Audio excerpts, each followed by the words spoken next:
So we come back here. The next one is concentration. This is number 5, so it's still part of the first part of the list, the first 5. And so the first part of this, also dividing it into different categories, we have giving up distractions. So in order to be focused during meditation, because this is about meditation, then we need to be able to give up distractions. The monkey mind, if you will, that comes up when you're trying to meditate. So third line in that first paragraph, he says, understand the futility of becoming attached to ephemeral loved ones and friends and always remain in solitude. Again, this is pushing things a little bit far, because we can meditate without being attached to our friends and loved ones per se. But anyway, the idea is that we have to be careful about triggering distractions, although distractions can pop up anytime during our meditation, but we have to learn to stay focused on whatever our focus object happens to be. So he says Buddhahood is within ourselves alone. And so there's an element of Buddhahood where we talk a lot in terms of meditation about going to a quiet place, going to somewhere that are no distractions and so forth. So that's part of what he's talking about in this section here. So wanting things or grasping is what causes all of our troubles. I'm not sure that's causes all of our troubles, but it's certainly one that causes a lot of them. We are never satisfied.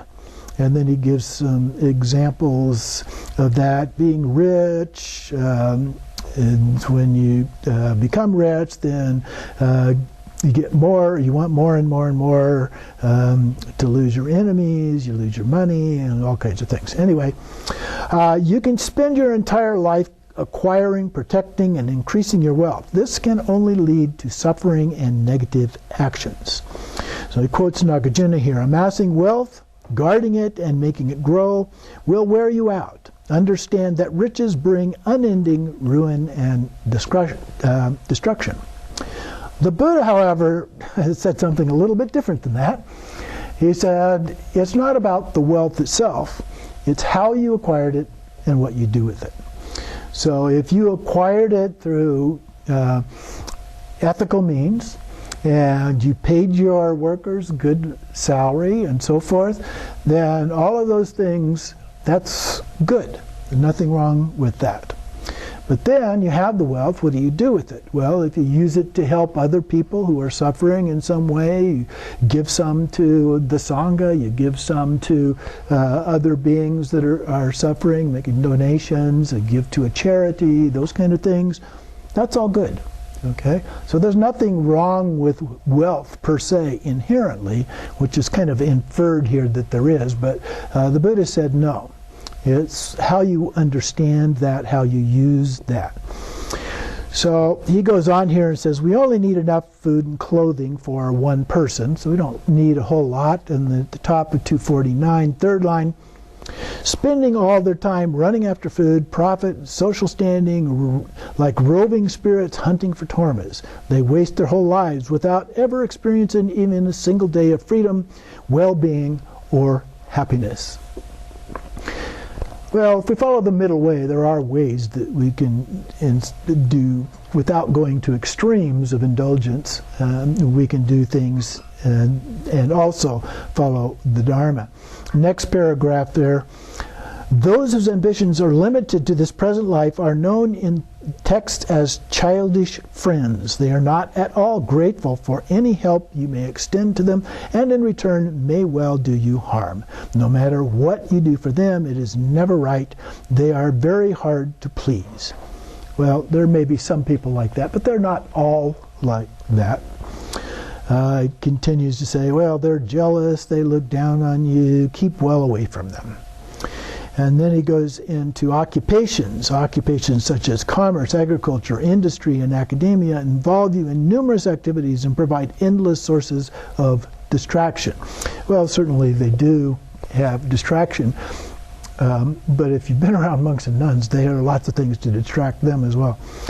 These trivial pursuits keep you constantly busy for inconsequential goals. However much effort you make, none of it has any meaning. There is no end to the process of overcoming rivals and favoring friends. But there are ways that we can do that by following the ethical precepts, being altruistic and so forth. There are things that we can do. Again, the language here tends toward the extreme, and the Buddha said to go to the middle way. Abandon all these endless activities and distractions. Leave your homeland behind. Here he seems to be interpreting the word homeland in a literal way. Leave your homeland behind and head to the unknown lands. So talking about going off to the wilderness somewhere in order to practice.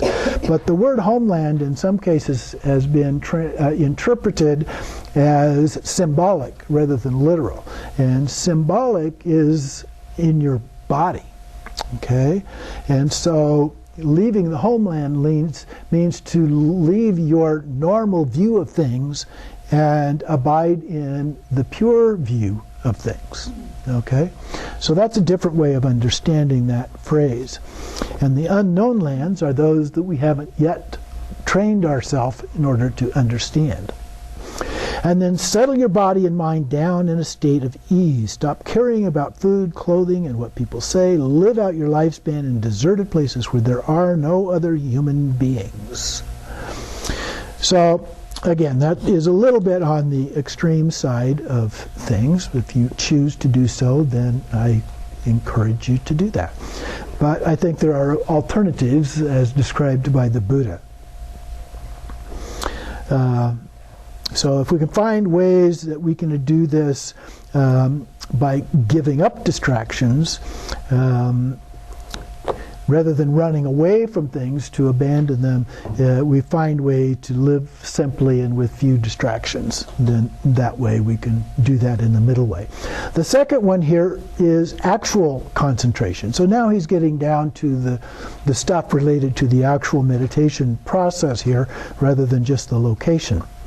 And so there are three ways here. Concentration practiced by ordinary beings, attached to various kinds of experiences in meditation, and intentionally seek those experiences, or your practice is colored by an affinity for experiences that is called the concentration practiced by ordinary beings. In other words, we have a good experience during our practice. And tomorrow, I want that good experience again. You know, I want that same experience. But a better way to do it is, as Pema Chodron said, flush the toilet and then wonder whether or not it's going to work. Sometimes it actually doesn't work. Most of the time it works, but sometimes it doesn't. And so when we go into our meditation, just saying, I wonder what's going to happen this time. Okay?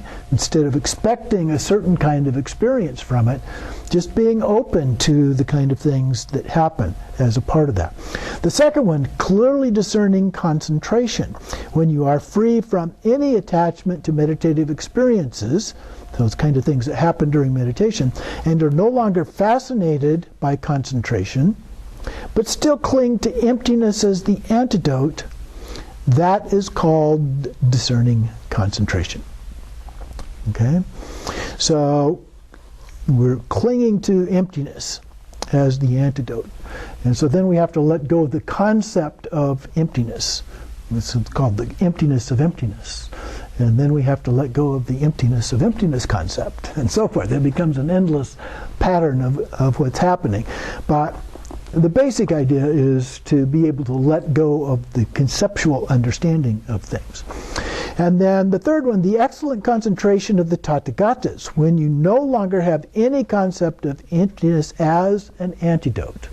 That doesn't mean that you don't understand emptiness or have the experience of emptiness, but remain in a concept-free concentration on the nature of reality. That is called the excellent concentration of the Tathagatas. So it goes through from just liking various kinds of experiences we have, to going through but focusing on emptiness, to going through understanding emptiness but not being attached to that.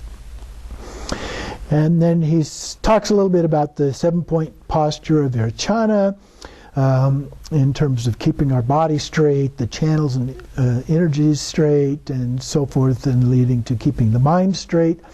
So keeping our back straight is usually considered to be the principal aspect of the description of the 7 points of Vairochana's, the posture of Vairochana. But keeping your back straight is considered to be the most important one, so a little bit of straightening helps with that. Do not lie down or lean against anything. Sit straight up. Your mind is free from any thought, and rest in equanimity without grasping to anything. Most sources these days say sit in a comfortable position. So it's not quite as rigorous as the Vairochana posture. Most of us in the West are unable to sit in that anyway. We can't put our feet on the top of our thighs with our legs crossed. That's very difficult for most people in the West to do, just in terms of our biology. So we can't do the full posture. So you can do a half lotus, that's called a lotus position. You can do a half lotus where the two legs are on top of each other, one here, the other resting on top, called a half lotus position, which is one that I like to do. Or you can cross it the other way, where your feet are down underneath the knees, which I find uncomfortable, but whatever works for you. Or you can sit in a chair, and usually it would say to put your feet flat on the floor, and that's a good way to do it. But you can also cross your legs below your knee as a part of that, as a way to do that too. So there's a variety of things that can be done. The main thing is to do it in a way that is comfortable. Different Buddhist traditions have different approaches in terms of sitting in a position very rigorously, even if it becomes painful. Our tradition says if you get painful, move, and then just refocus your attention on the meditation aspect. So he gives some advice here again, but the most common thing is sitting in a comfortable position. So then we get to transcendent wisdom, which is the ultimate aspect of bodhicitta. Again, three aspects: wisdom through hearing. This is listening to the words and meaning and understanding the meaning of the teachings. The second one then is the wisdom through reflection. Reviewing it in your mind and clearly establishing the meaning through reflection, examination, and analysis, asking questions about what you do not understand. So first, hearing. Hearing actually includes also reading about things. So first is, sometimes we call it study. So hearing, reading, studying the practice, but then taking some time to contemplate that, reflecting on it, making sure you understand what was in the teachings, what was in the text you were reading. And if you don't know it, ask. Ask your Lama. Ask somebody else that you know in the Sangha, and so forth, to find out, make sure that you've got it clear in your mind. And then make absolutely sure that when the time comes to practice, you'll be able to manage on your own without needing to ask anyone to clarify certain points. So you want to have a clear understanding before you actually do the practice, and then you go ahead and do the practice. Now sometimes things come up during practice that you hadn't expected, and questions come up. And so then you might want to go back and reflect on those again. So it's not just a one-way street. Sometimes it has a back channel, and you go back through that again and look for answers to the questions that you have as a part of that. And that's fine to do that.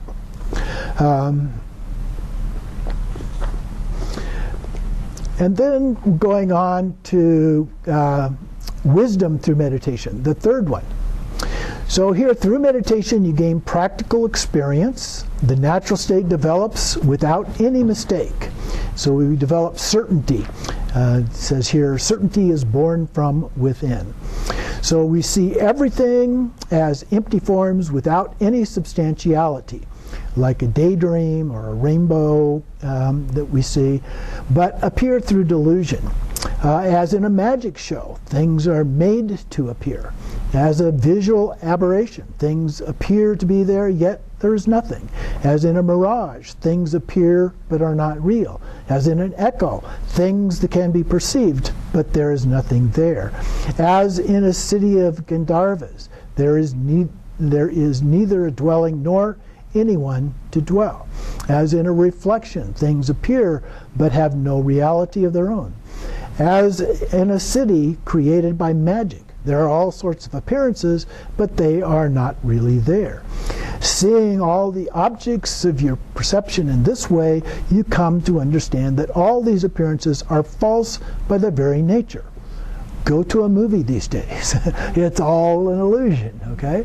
It's not really happening. It's a bunch of pixels up there on the screen. Or even if you're watching TV, it's a bunch of pixels on a screen is what you're actually seeing as a part of that. They're all an illusion. So understanding that is what is important. And then the bottom of that last paragraph that I was reading, to leave the mind in the realization of the nature of reality, empty yet clear like the sky, is transcendent wisdom. So sometimes described as luminous emptiness or Buddha nature. And so it's understanding things in that way. The bottom of the next page, 253, it says to stay in the natural flow. There is no other concentration. Realize the nature state. There is no other wisdom.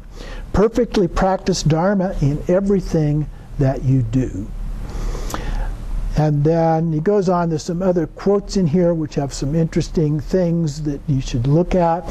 On page 255 at the top it says, to put it in a nutshell, the whole vast experience of the Bodhisattva teachings, including 6 transcendent perfections, it could be summarized in its entirety as emptiness of which compassion is the very essence. Okay. So that is a very good, very helpful statement, things that we can consider. Below the quote right below that, to dwell in neither samsara nor nirvana is the non-dwelling nirvana of the level of total Buddhahood. There's a bunch of other quotes here that is helpful to read, some useful and interesting information that is a part of that.